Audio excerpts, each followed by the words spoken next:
buttons if they don't have a DVR.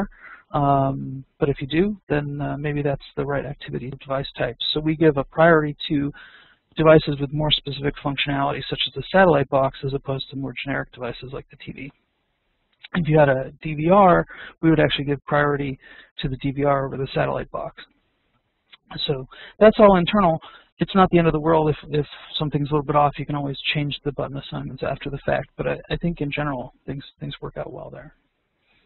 So the last consideration is that when we're assigning buttons, Red-Eye is looking to a particular device, but then looking within that device for commands of certain types. So if you have your AVR and the Watch TV activity, Red-Eye is going to look through all the commands in the AVR to find the command type volume up, and then use that for the volume up button. So command types matter as well. All right. So device templates, just a quick pause here. We create templates for activities when we add an activity, and when we add a device from our database, we also create a layout for the buttons of that device.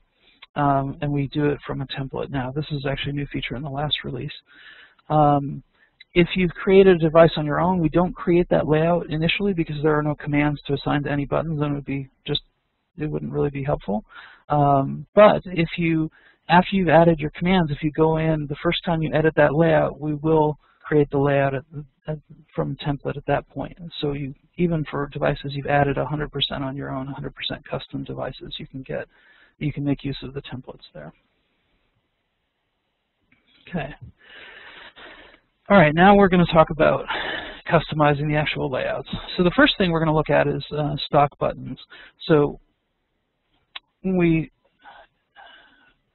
think about the advantages that we have with touchscreen controllers. The most significant thing is the ability to customize the placement and function of the controls in that layout.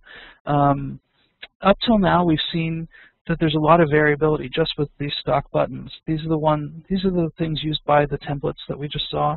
But Red-Eye also has a number of these, 1 pixel at a time, up, down, left, right. And in fact, if you look over here at this position screen, we can align controls to one another, distribute them across an axis. There's a number of different things we can do.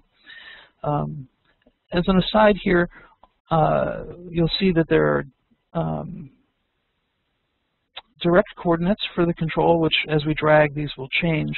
You can also type in here and make those change. If I wanted to move it to 15 pixels from the top, I just type a 15 in that box. The coordinates are all based on an assumption of a 320 pixel